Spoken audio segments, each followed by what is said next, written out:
Salut les mecs, j'espère que vous allez bien les frérots, moi ça va nickel, on a passé une belle soirée, ça il faut se l'avouer.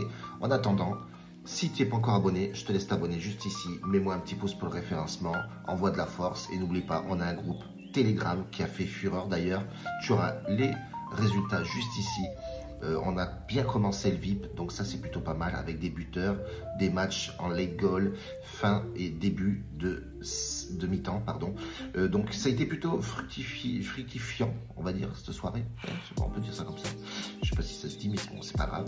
3 matchs joués hier, 3 matchs gagnés. On fait un 100%, ça c'est plutôt pas mal. À l'OM qui a fait un match de folie avec un... On a revisité un petit peu l'équipe. Forcément, défenseur central a changé complètement cette charnière. Donc ça c'était plutôt pas mal. Premier but de Pavard, ça c'est beau. On a mis le petit milieu de terrain buteur qui nous a régalé hier soir. Le petit Angel Gomez, ça c'est plutôt pas mal. Qu'est-ce qu'on a fait d'autre de beau? On a fait des paris en live, voilà, sur les red goals, sur l'équipe de Elche contre Séville, pardon, j'en perds mes mots. Et l'équipe allemande qui nous régale aussi avec 4 buts dans le match, c'est ce qu'on avait dit. Donc voilà, on fait un carton plein. Un peu fatigué, malade là, j'ai on fire. Donc c'est plutôt sympathique. Donc on part sur la prochaine journée. Donc aujourd'hui les gars, samedi, on part sur le premier match en Allemagne. Les frérots Union Berlin qui accueillent Hoffenheim. Pourquoi ces deux équipes-là? Pour la simple bonne raison que ça joue au ballon et ça a bien commencé, on va dire 50-50, une victoire, une défaite. Mais ce qu'on peut voir effectivement, c'est que des équipes remuantes et qui jouent au ballon, milieu de tableau, il faut engranger du point. Je le dis jamais assez, même si c'est en début comme en fin de saison. Il faut taper du point sur la table et surtout du point sur le classement. Deux équipes assez remuantes de part et d'autre. On n'a pas vu de joueurs absents, c'est toujours les mêmes titulaires. Il y en a certains blessés et certains, mais ça ne nous regarde pas. C'est pas dans l'effectif d'aujourd'hui. Donc on reprend les mêmes et on repart, les mêmes 11 qui sont d'ailleurs bien notés. On peut voir effectivement que côté Hoffenheim, la charnière d'attaque devant qui est plutôt pas mal et ils sont assez bien notés, assez remuantes, et on voit effectivement aussi qu'il y a un beau milieu de terrain côté Union Berlin. Donc pourquoi pas avoir les deux équipes marques sur ce match là. C'est toujours des équipes qui sont assez remuantes en Allemagne avec beaucoup de buts, donc pourquoi pas les deux équipes marques. J'ai pas regardé la cote, on y va à l'aveugle, mais je vais la regarder d'ailleurs, comme ça on sera fixé pour aujourd'hui. On a une cote Union Berlin, il est ici contre Hoffenheim et on part sur une cote à les deux équipes marques. Suspense, roulement de tambour, 1,55. Plutôt pas mal à mettre dans un combiné. Et je le rappelle les mecs à Telegram, on va balancer notre combiné du jour, un peu fun et surtout 2 buteurs. Donc n'oubliez pas de venir nous taper à la porte, on sera là pour l'ouvrir bien entendu. Deuxième match, on va partir sur Everton Aston Villa les gars. Là aussi c'est pareil, pourquoi ce match là? Pour la simple et bonne raison que Everton a très bien commencé. Et c'est une équipe séduisante à jouer aussi, on peut voir effectivement que 2 matchs gagnés contre un match perdu contre Leeds, c'était à l'extérieur, ils ont perdu sur une courte, short défaite, 1-0. Mais ils se sont bien repris à domicile contre Brighton 2-0 et surtout contre Wolverhampton à l'extérieur 3-2. Donc on a une équipe d'Everton qui est vraiment très bien, très belle à jouer, surtout avec le remaniement de l'équipe aussi. On peut voir qu'ils ont pris Greenwich, recrutement cet été, donc ça c'est plutôt sympathique. Et j'ai vu son match, il est extraordinario. Avec Gay, il s'entend super bien.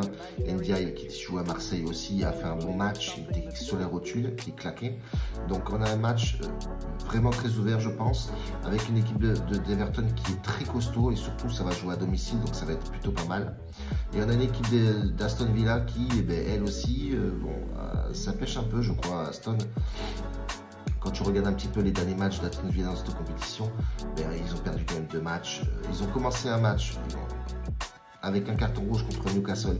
Newcastle, changement de coach, donc ça a été un peu compliqué pour eux aussi.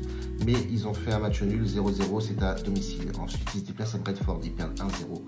Et rebelote à domicile, ils se prennent 3 pions dans la tronche contre Crystal Palace. Donc là, on a une Aston Villa qui se déplace à Everton contre une équipe d'Everton assez en confiance. ça va être compliqué pour Aston Villa, forcément. Donc attention, là aussi c'est pareil, ils ont pris un carton rouge en plus. Donc il se déplace avec un jour en moins, ou il a fait 2 matchs déjà. Non, il a fait 2 matchs déjà, donc je te dis de la merde. Moi, personnellement, je partirai plus sur cette équipe d'Everton à domicile. Pour la simple et bonne raison que ça joue vraiment du ballon. Alors si tu veux, bien entendu, sécuriser un petit peu ton pronostic, ne pas partir forcément sur un Everton en sec. La cote est intéressante, elle est à 2,56.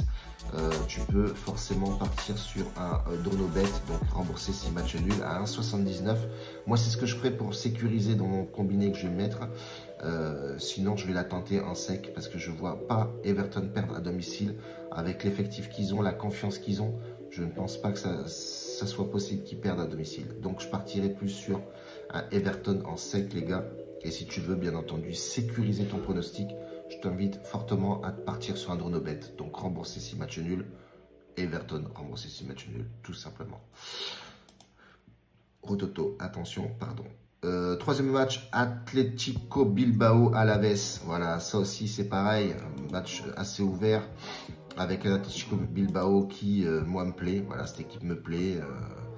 Ça joue au ballon, c'est propre, c'est efficace. Et ça a très bien commencé aussi sa saison. 3 matchs plein pot, tout est ouvert. Ils ont tapé Séville 3-2 à domicile. Ils ont tapé Rayo Vallecano 1-0, petite victoire. Ils se sont déplacés au Real Betis. Toute confiance, ils gagnent 2-1 à l'extérieur. Donc là aussi, pareil, c'est très costaud. Et tu as une équipe d'Alaves qui n'a pas forcément pris le rythme du délire. Bon, voilà, même si la première journée à domicile, ils gagnent contre les Levante 2-1.